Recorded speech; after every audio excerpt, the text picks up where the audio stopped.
আমরা বিভ্রান্তিকর একটি পৃথিবীতে বসবাস করি, যেখানে যাবতীয় বিষয়বস্তুর বেশিরভাগই ফেক বা অতিরঞ্জিত। বাস্তবের সাথে হয়তো তার কোনো মিলই নেই। আমরা সোশ্যাল মিডিয়া নামক এক কল্পনার জগতে এতটাই মগ্ন যে এটার সমস্ত কিছুকেই বাস্তব বলে মনে করি। আমাদের যা নিজস্ব চিন্তাভাবনা করার ক্ষমতা কেড়ে নিচ্ছে এবং দৈনন্দিন কাজকর্মে ফোকাস কমিয়ে দিচ্ছে। একটা ইলিউশন ক্রিয়েট করছে সকলের মধ্যে। এই ডিস্ট্র্যাকশন দূর করতে আমরা বেশ কিছু পন্থা অবলম্বন করতে পারি। যেমন পোমোডোরো একটি টেকনিক আছে, যেটি কিন্তু আমরা আমাদের জীবনে অ্যাপ্লাই করতে পারি। পোমোডোরো টেকনিক হলো একটি সময় ব্যবস্থাপনা পদ্ধতি, যার মাধ্যমে কাজকে ফোকাসড ইন্টারভেল বা পোমোডোরোসে ভাগ করা হয়, যা ছোট বিরতি দিয়ে আলাদা করা হয়। একটি কাজ নির্বাচন করুন, 25 মিনিটের টাইমার সেট করুন। কোনো বিক্ষেপ ছাড়াই কাজটি সম্পন্ন করুন। টাইমার শেষ হয়ে গেলে একটু বিরতি দিন। আরও 3 বার এটার পুনরাবৃত্তি করুন। আরও দীর্ঘ কিছুক্ষণ বিরতি দিন। এমনভাবে কন্টিনিউ করুন।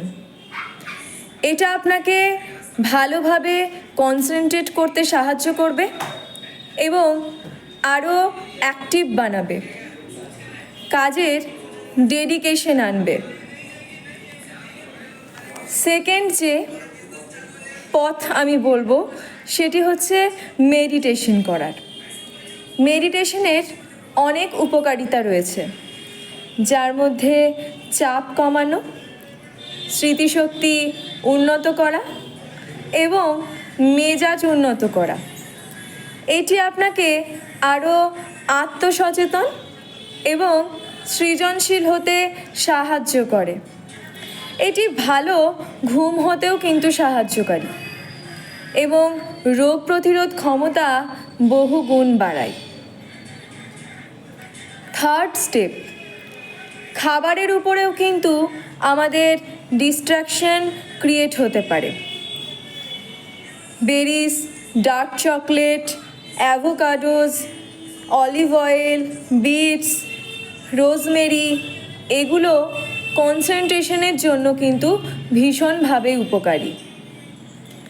জাঙ্ক ফুড খাওয়ার জন্য কিন্তু আমাদের মধ্যে ডিস্ট্র্যাকশন তৈরি হতে পারে, কারণ এগুলোকে ডাইজেস্ট করতে কিন্তু আমাদের শরীরের অনেকখানি সময় লেগে যায়। তার ফলে আপনি ক্লান্ত অনুভব করতে পারেন, আপনার ঘুমের প্রবণতা দেখা দিতে পারে এবং সারাক্ষণ আপনার মেজাজ খিটখিটে প্রকৃতির হয়ে থাকতে পারে।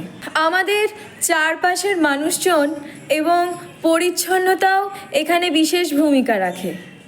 জাপানিরা তাদের পরিষ্কার পরিচ্ছন্নতার জন্য পরিচিত এবং তাদের বিভিন্ন অভ্যাস এবং রীতিনীতি এতে অবদান রাখে। পরিষ্কার পরিচ্ছন্নতারও অনেক সুবিধা রয়েছে, যার মধ্যে রয়েছে উন্নত মানসিক স্বাস্থ্য, উন্নত স্বাস্থ্য এবং যা মানসিক চাপ আর উদ্বেগ কমাতে সাহায্যকারী। এটি কিন্তু কনসেন্ট্রেশনও বাড়িয়ে থাকে। তারপরে স্টেপ হচ্ছে, আপনি যদি পেশাগত কারণে একটানা কম্পিউটার, ল্যাপটপ বা মোবাইলে আপনাকে কাজ করতে হয়, তবে মাঝে মাঝে একটু বিরতি দিন। নিজের সময়সীমা কোন কোন কাজে কতটুকু দেবেন সেটাও একটা রুটিন ঠিক করুন আর সেই রুটিনটাকে ফলো করুন। প্রয়োজনে নিজের ভালোর স্বার্থে নিজের প্রতি একটু কঠোর হন।